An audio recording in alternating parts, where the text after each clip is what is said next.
Welcome to today's lesson. I want to show you how to play the first part of Maple Leaf Rag. Our key here is the key of A flat. We have four flats: B flat, E flat, A flat, and D flat. That means most of the notes we're looking at are flats. But let me just show you how to play this on the piano here, and then I'll write a few things into the music. First, you're going to need an octave of E flats in your right hand. I also need to change the key on my piano. All right. Oops, sorry, wrong direction. Okay. Now, the notes you need in between these E flats would be an A flat with your second finger and a C with your third finger. This is an A flat chord, actually, an A flat triad with an E flat. First, start by playing just the A flat alone, the octaves, the A flat, the C, the octaves. Now we're going to change the two middle notes. We're going to move them down. The second finger is going to have G. The third finger is going to have B flat. And it's really just the same pattern again.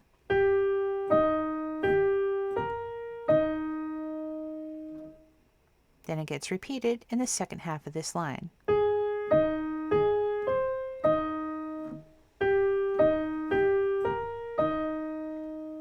Let's try playing it faster.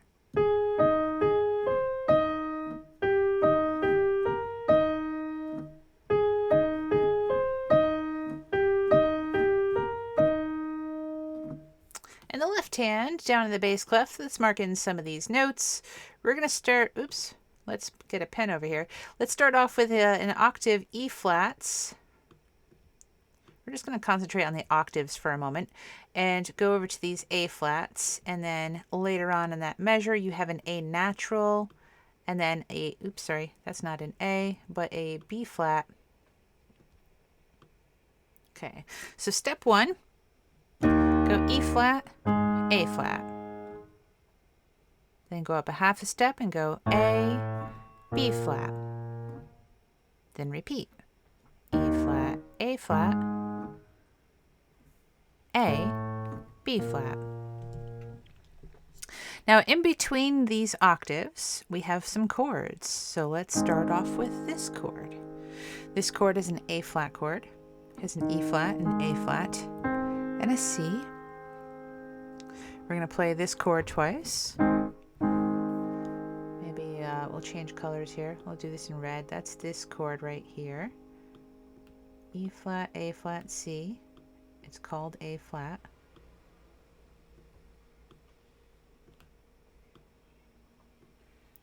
And then in the next measure, we have this chord. Still has E flat in the bottom. This chord is called E flat 7. So we have an E flat, we have a G, and we have a D flat. Okay, so you have the A flat chord and the E flat 7 chord. Now let's put two together. Start off with the octaves E flat, A flat, going to the A flat chord, A, B flat to the E flat 7, and repeat.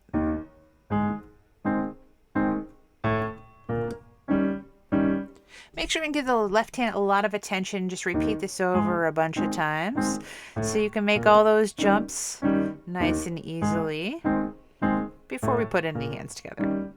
But let me show you also how to put hands together when you get to that point. I like to start by maybe drawing a vertical line matching where right hand and left hand are actually playing together. So let me just provide that in here.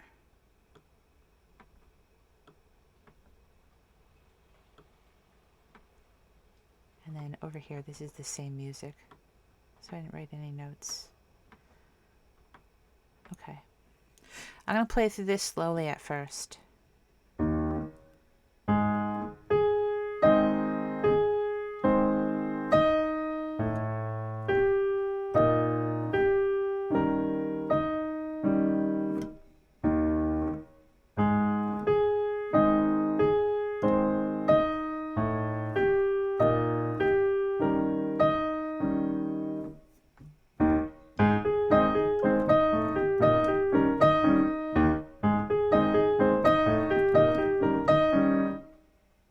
Okay, now let's go into this next part.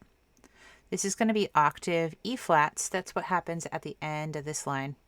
we have these two guys, left hand, then right hand.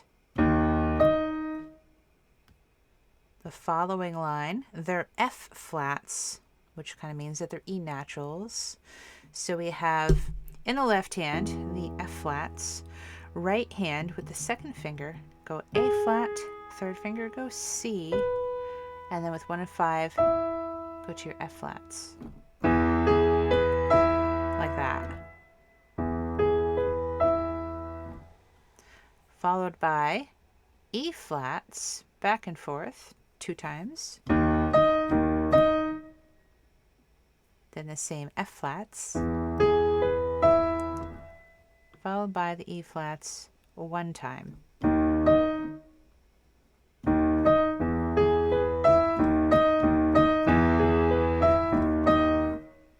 I'll play that once more.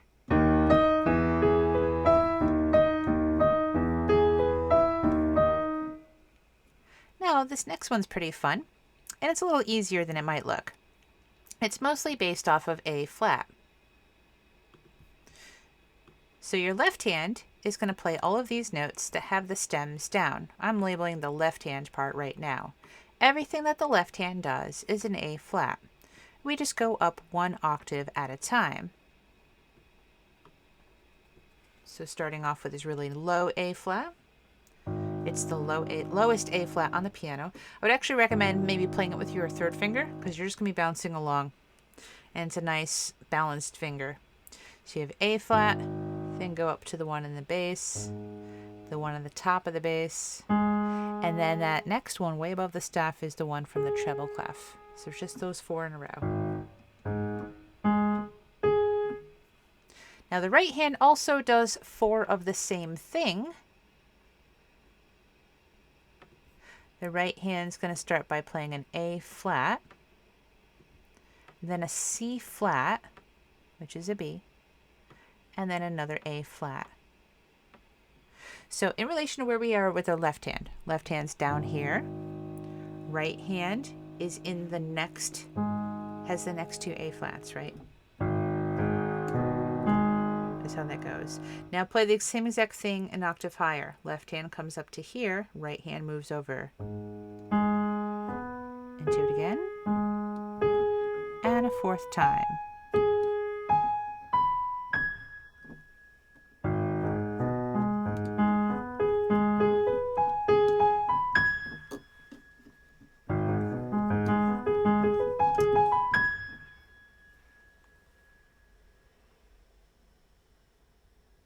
Now let's go to this part with the octaves. We're going to start off with these A flat octaves.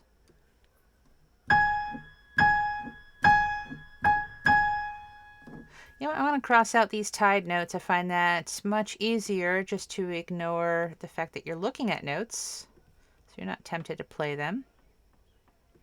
Those are tied. And again, here's that rhythm of the A flats. Now, keeping with the maroon text here, the numbers, your third finger should fall over an E flat. So you're going to play third finger an E flat, fourth finger F, second finger C, back to third finger E flat, and then 1 and 4 are going to play A flat and F.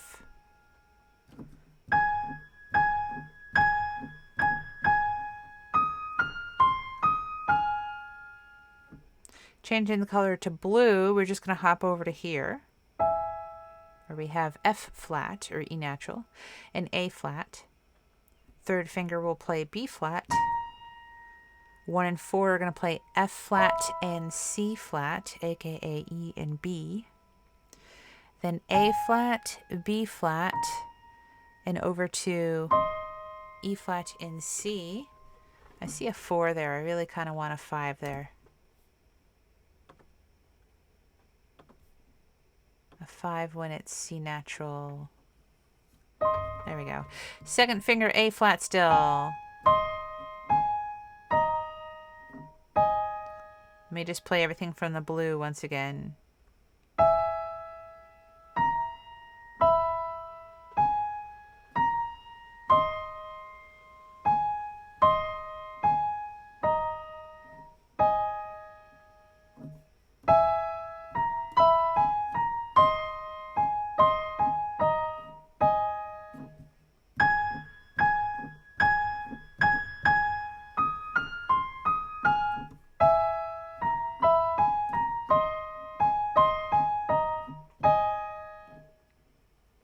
Now the next part is the same thing, but an octave lower. And the very first A flat that we get is a little bit early. Instead of happening at the beginning of the next measure, it comes in like a 16th note before the measure and just holds a little extra long. But the rest of this is the same.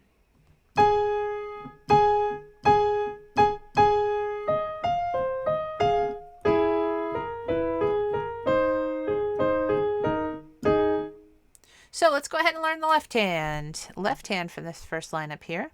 You'll see a treble clef at the beginning of this line. No, there's not two right hand parts. The right hand still is playing this.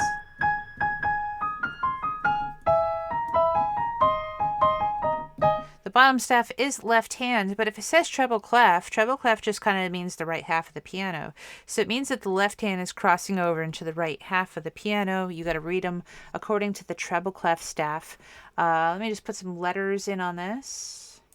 Maybe typing them would be a little faster here. Let me just get that set up much smaller.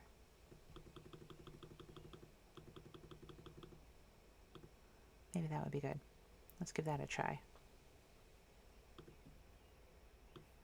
Okay, the notes in this first chord, we have D natural on the bottom, followed by an F, an A flat, because that's in the key signature, and then there's a B with a natural next to it. If you're looking at these notes, you're wondering, well, how do you determine what the naturals go with? Let's take a very close look in here. You got to look at the positioning of the flats. So if the center, of the natural. So if the center of the natural, which seems to be in the space where D is, belongs to the D. The other one here, the center of this has the line through it. The note that has the line through it is the B right here. So the B is natural. The A is still flat. So you have D, F, A flat, and B. We want to definitely use these fingers. I don't think there's any other fingers that kind of work very well on that. So that'd be 5, 4, 2, and 1. We have that chord 4 times. Let me get this going on a little smaller so it fits better. And then we'll label the ones for the other measures too. This next one is going to have E flat, A flat, and C. It's going to be the same A flat chord we were playing in the beginning of the piece. Then the following measure has a chord we only play twice instead of 4 times. There's an F flat, an A flat, and a C flat. So that's this. Kind of looks like an E major chord. Then it goes back out to the A flat chord next. We have that 3 times. And then look, we have the E flat 7 chord from the very beginning. This E flat 7 chord that makes appearance in here is an E flat, a G, and a D flat. So here is the chord progression from the left hand. The D that I'm using is the one a step above middle C.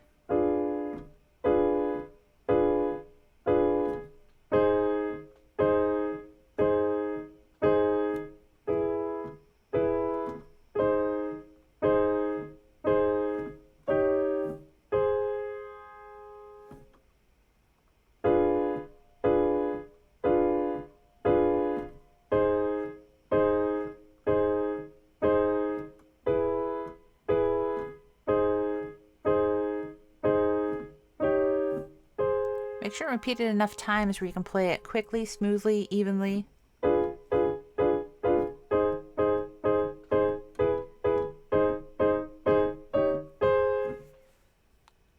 now let's take a look at how they work out hands together. Again, maybe we'll kind of just draw those lines in there where we have the 2 hands meeting together. Pretty much it happens all throughout this measure. Pretty neatly.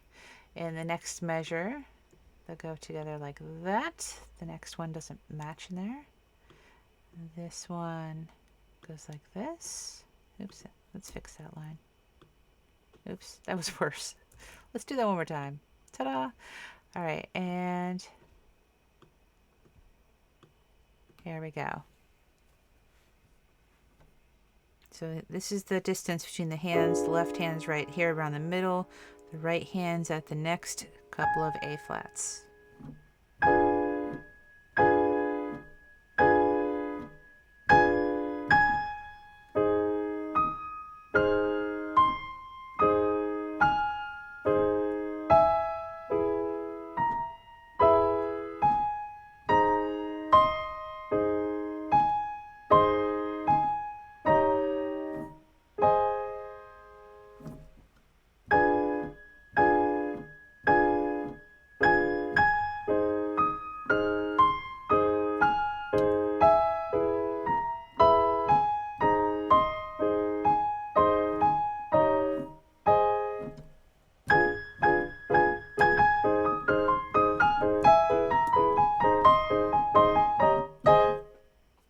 Now the second one is the same. You just bring in the A flat a tiny bit early.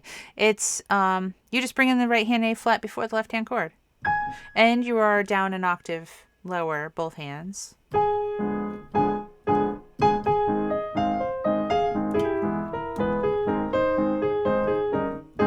So the whole part.